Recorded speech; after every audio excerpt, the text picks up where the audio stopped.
Hi guys, welcome to the Improved Garage. So today I'm going to talk about something that might be a little triggering for people, and I apologize for that in advance. All of this is overkill. We are into the overkill category, so this is not a budget-friendly conversation. This is talking about high-level stuff that is probably overkill for the situation that I'm using it in and that I'm talking about. So I just want to say that at the beginning. I understand that. Don't jump down in the comments and start yelling at me for wasting money. It's all wasted money. In the past, in many videos, I've talked about my sound system. So in the garage, if you're not familiar with my garage, I've used a Bluesound Node, and I have used that to drive several different amplifiers over the years. I had an Emotiva A100, I had a Schiit Vidar, I have a pair of Dynaudio Evoke 20s that are sitting right here. They're on isoacoustic stands, and right now I'm using a set of QSC amplifiers to run them. A QSC GX5 is specifically what is running my speakers. So today I'm going to be talking about what I consider to be the big brother to the Bluesound Node, which is the NAD C658, which I just picked up. So if you're not familiar with these products, what are they? Well, they are a streamer slash preamp. That's probably the best way to describe them. So a preamp would be a device that selects between different sources and outputs to an amplifier and has the volume control, basically. So this is like the source selection and volume control. Then you have a separate unit, an amplifier, like these guys up here, that takes that sound and amplifies it to something that a speaker can use. And then you have speakers that are connected to that. In some cases, you might have speakers with an amplifier built in. Then you would just have the source directly connected to the speakers. But these do not contain amplifiers. Neither this Bluesound Node nor the C658 contain amplifiers. And there are versions of them that do. The C399 would be the NAD equivalent that has an amplifier built in. And the Bluesound Power Node would be the version of this that has an amplifier built in. These are streamers.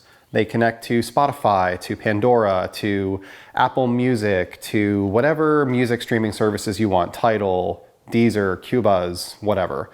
And they play that music to your speakers via an amplifier. So when we look at the connectivity of the Bluesound Node, we see on the back there is a power connector. There is HDMI, which is only to play sound from a TV. This does not have any video switching in it. You see there's only one HDMI port. So this is designed to connect to like an HDMI ARC connector on a TV. Next, there is a USB connector with a Ethernet above it. The Ethernet is for networking, to actually like stream stuff from your streaming services. The USB is for playing something from like a flash drive. Then there is an IR input, which is for connecting a remote control. There is a trigger output so that you can make this turn on an amplifier automatically. And then there is an optical slash analog in, one input that shares both of those things. So you can use either optical or analog in, but not both. Analog would be like RCAs. It's a headphone port. Then there is optical output. So if you want to connect this to something that has an optical input, you could do so. Then there is coax, so that's a digital audio output, that's coax audio out, subwoofer out, audio out left and right. So those are the connections that this unit has. On the front, this is not a screen, but it is a touch surface. So it has a bar that goes across as something is playing, and there you can hit the play pause button, you can next track, backtrack, and you can volume up and volume down. Those are the only controls that you have from the unit itself. This is designed to be controlled from the BluOS app on your phone. And the BluOS app is really full featured. You can go in and you can select what music source you want to play, what music you want to play. You can adjust a bunch of audio stuff like your high and low pass crossover points for your subwoofer and speakers. You can adjust your tone controls like standard bass treble.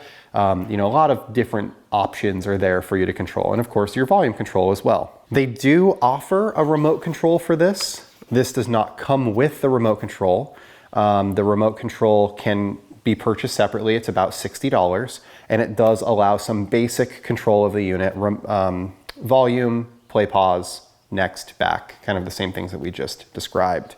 So something to note, that is a Bluesound product. So that is the Bluesound Node 2i. This is the NAD C658. So when I say that that is like the big brother to this unit, that's gonna sound strange. But they're both owned by the same company. Both Bluesound and NAD are owned by Lenbrook. So they're the same operating system and the same control system, BluOS, is used in both products. So that's why I would consider this to be the big brother of that unit. So on the back of the C658, we have our power input. We have trigger in and out. So this would be like to turn on or off a power amplifier, or to be turned on or off by something else. There is the IR in and also an IR out, like we talked about on the Bluesound Node. So that's for connecting like a little sensor for a remote controller. There are two subwoofer outputs, subwoofer 1 and subwoofer 2, and these are actually discrete, meaning that you can control them separately. There is RCA out left and right, just like our Node has.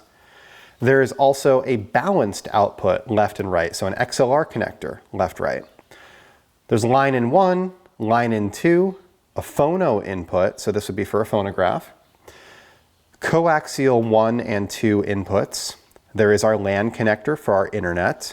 There is a USB connector for our flash drive, and then 2 optical inputs. Compared to the Bluesound Node, right out of the gate, what are we gaining from a connectivity perspective? So going from right to left, we added a trigger in, which we didn't have. We added an IR out, which we didn't have. We added a second subwoofer. We added balanced outputs instead of just the unbalanced or single-ended outputs that we had. We have 2 line-ins instead of just 1, and those are no longer shared with optical. So we actually have 2 line-ins and then 2 optical ins instead of just 1 line-in / optical. We added phono, we added 2 coaxial inputs, and we lost a coax out and an optical out. It should be known that this unit does have Wi-Fi built into it as well, and so does the C658. You can see right on the back here, there's a port for an antenna, and it does come with antennas in the box. It also comes with a remote in the box, and this is what the remote looks like. The remote has a lot more functionality than the Node remote. The Node remote looks like this. So there's the Node remote. That would be compared to the C658 remote. So the remote control on the C658 has a lot more functionality. Now, what other things do we get? And I guess I should touch on the price, because I didn't mention the price. I guess I'm assuming that you would already know the pricing, but you probably don't. Bluesound Node retails for $600. The C658 is almost $2,000, so triple the price. It is not an insignificant increase in cost.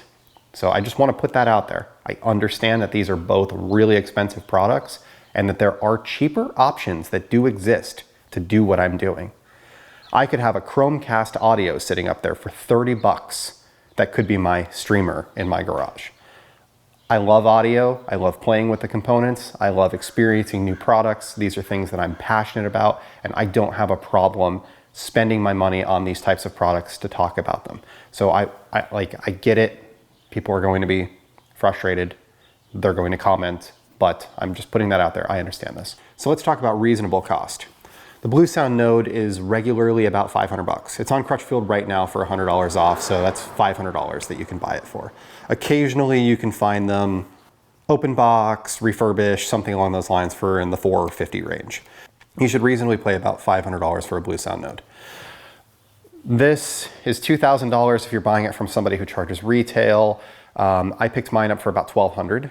So they regularly end up on eBay or Safe and Sound or whatever as like open box or refurbished units that do carry a manufacturer's warranty, and those are like generally in the $1,150 to $1,200 range. So I paid $1,150 plus tax and shipping. It was a little over $1,200. So reasonably, it's about double. I paid $600 for my Node. I paid about $1,200 for that. Now, what else does it give you besides connectivity? Well, I already mentioned that it comes with a remote. Now you can add a remote to the Node if you want to. This remote is more full-featured. It gives you a lot more options and a lot more expandability. You might say, like, why do you need a remote? The app, there's an app, Bluesound app, right? And the app is actually really good. It's full-featured, works very well. But picking up your phone and using that to control can sometimes be a pain in the butt, especially if you're using it for different things, like if you're watching a video or you're looking at, you know, whatever, Facebook, or you're doing something else on your phone. To have to kind of flip back and forth between the two can be a pain.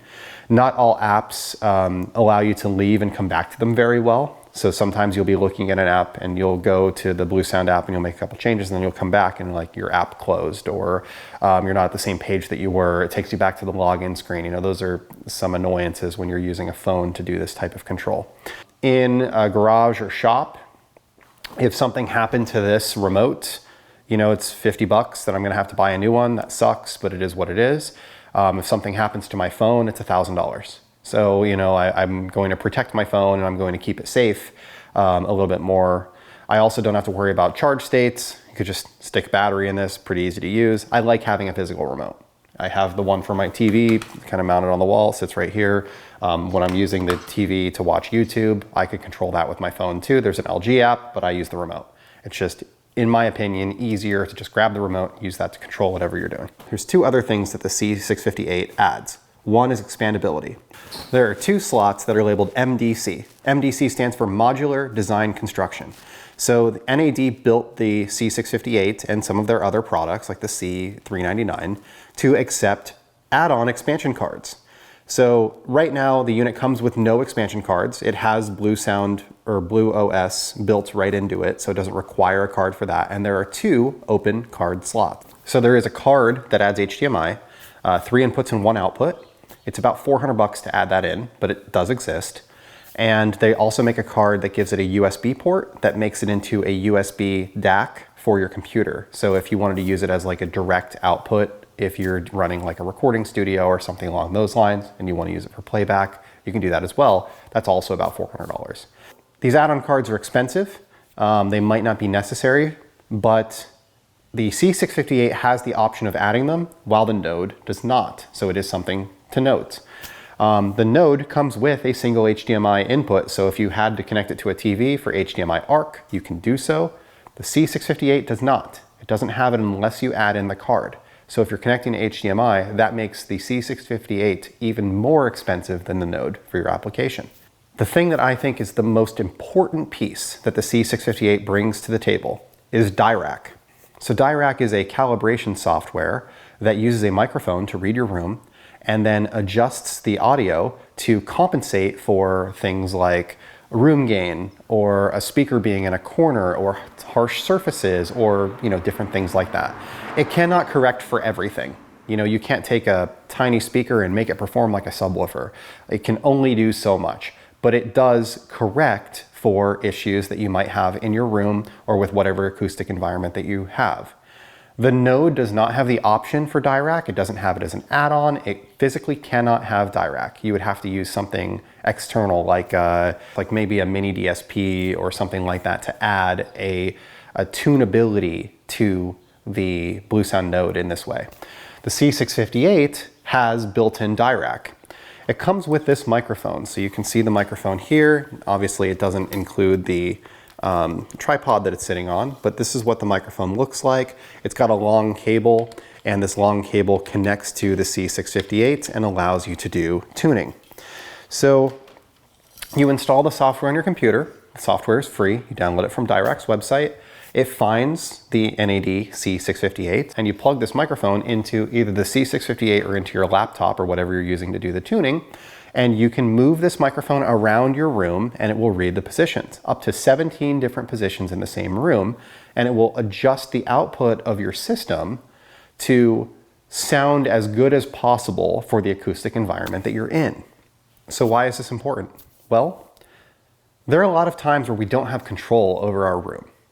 You can do certain things. You can move a speaker away from the wall. You can maybe, you know, adjust its height, adjust its mounting position. Maybe you've got it on stands, but there are only so many things that you can do. If you've got a speaker and it's underneath your TV, for example, and it needs to be, you know, 10 inches away from the wall, or the wife's going to be frustrated because it's in the middle of your floor, you only have so many options. So having Dirac or having some type of tuning, whether it's a Dirac, Odyssey, YPOW, whatever, having some sort of tuning allows you to make sure that you can get the most out of your setup, your speakers in your room. It also gives you the ability to do some more modifications. So I can adjust the sound and say that I want a wider sound, I want a narrower sound, I want it more focused on a specific listening area or not. And I can actually have profiles inside my unit that I can switch through on the fly. So the C658 supports 5 profiles, plus there's one just called off. So I technically have Dirac off and then all of the profiles that I load.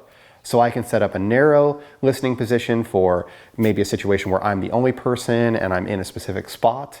Or I can set up a wide position for, you know, something like a busy living room that might have multiple people in it that are sitting on different parts of the couch and watching a TV show or listening to music or whatever it may be. Why did I get this for my garage? Well, honestly, I just wanted to play with it. I ran across one that was $1,150. That was a refurbished unit from Safe and Sound, and I felt that that was inexpensive enough for me to try it. It's something I've been curious about for a long time. How much better is it than the Node? The Node is really good. It works very well. And I recognize the fact that I could buy 2 nodes for the price of this. I could buy 3 nodes for the price of one that's being sold for full retail. And I might be better with multiple nodes in different rooms and having multi-zone. But I wanted to test it out. I want to see how it worked. I want to see how a Dirac calibration actually sounded in my garage. And I will say it's actually a pretty vast improvement over the Node and not having any control. So, you know, my Evokes are in the corners because they kind of have to be. There's metal cabinets because that's what cabinets are made out of. I've got a lot of hard walls, wooden garage door, metal bracketry for the garage door. This is not a great listening environment by any stretch of the imagination. But I have invested in high-end equipment because I love it, because I love looking at it, because I love listening to it, because I love, you know, everything about it. I love audio. So I invested in these, you know, high-end speakers, in the originally the Node and the Vidar and, you know, all these other pieces of equipment because I love audio and because I love spending time in the garage, and I wanted something that was a great system that I could just let it rip and listen to it anytime I want to. So the C658 seemed like a natural upgrade, a way to try it out. Worst case scenario, if I don't like it, I could just sell it and I could probably get almost what I paid for it. So it's a pretty low risk trial. So I will say that I've been very impressed. I have multiple profiles that I've loaded on it. I did 5 points of reading. So I did 2 up close, left and right, and then I did 3 kind of in the middle of my garage, left, right, center, all higher points. Like I said, you can do up to 17 points, but you don't have to do 17 points. And I tried doing both a wide listening field of view and a narrow listening field of view. So I've got tunes for both of those. So if I'm going to be working in a specific spot all day, like if I'm doing, you know, engine work kind of in the middle of the garage, it's going to be a little bit more narrow and focused on that area. But if I'm going to be kind of going all around the garage all day, it's, you know, wider, and I've got a better sweet spot, or a larger sweet spot. It doesn't sound quite as good, quite as tight as it would in that one spot with narrow focus, but it's much better throughout the whole garage. I'm noticing that I'm getting less reverberation and less harshness, which is fantastic. That was what I was hoping to get. We have a lot of these harsh surfaces, and all it takes is you know, the right frequency to bounce off of the right thing in the right way, and all of a sudden you've got this harshness that you pick up from certain songs. That has been knocked down pretty significantly, and I appreciate its ability to do that. One other thing that I have found beneficial in the past, which I don't care about here so much, but I did care about when I was doing my computer setup, and if you haven't checked it out, check out my video on the Dynaudio LYD5s with the shit Jotunheim. Going from a RCA connection that the Bluesound Node forces you to use to a balanced XLR connection can be a drastic improvement in reducing noise. When you've got an RCA cable, and an RCA cable has a single pin and then a barrel around it, there are 2 wires that are in there. And if that runs past things that are high voltage or high frequency, they can generate noise inside that cable.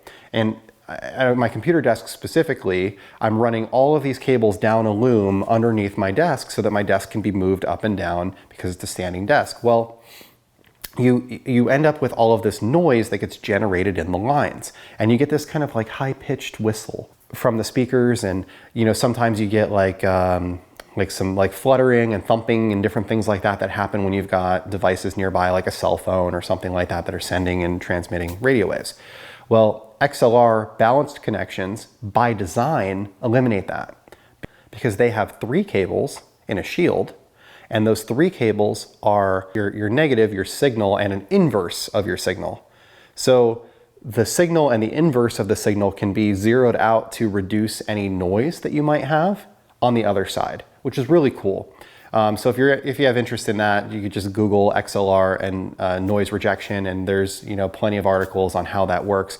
But basically, you've got 2 wires. One has the signal, and one has an inverted copy of the signal, and they go across the wire, and then they get inverted at the end, and they get matched together, and it cancels out whatever was generated by the devices that the wire had to pass by. So in this case, I don't have a noise issue. My Node was right next to my amps. This is also right next to my amps, but I do have the ability to use XLR on this.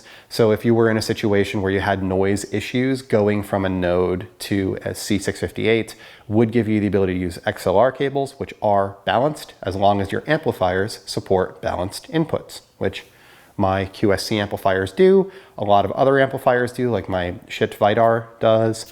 Some others out there do as well. Is it worth double to triple the price? That is a great question, and you're going to have to ask yourself that. For me, spending my money, they are both overkill. For the application I'm using them in for this garage, they are both overkill.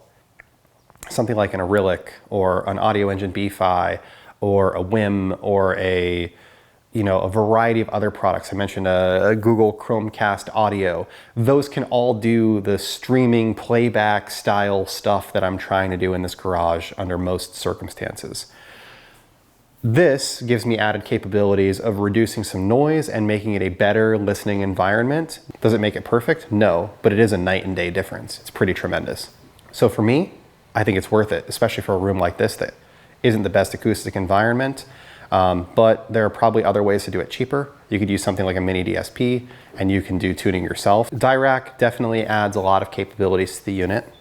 The other thing is that it obviously gives you more inputs. So if you're in a situation where you need more inputs because you've got a TV or you've got multiple devices, you need HDMI switching, so you need to add MDC, those are other reasons why the C658 might be a better option for you than the Bluesound Node. If you're looking for a version that has an amplifier built in it, which obviously, like I mentioned, this does not, the C399 is probably what I would check out.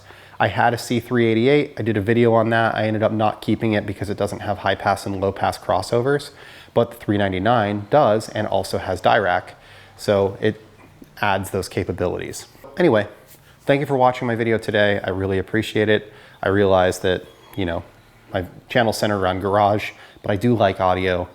I do like messing around with this equipment. I like experiencing new things. I like sharing those experiences with other people.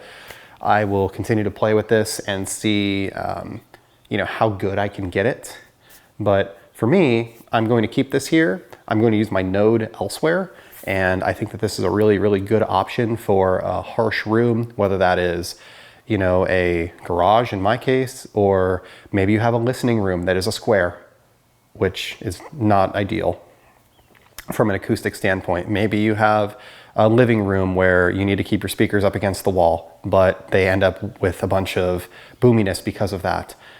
This can obviously help because of Dirac. Dirac isn't going to solve every single problem, but it can help with most of them. So anyway, thank you for watching, and I hope that you're having a great day.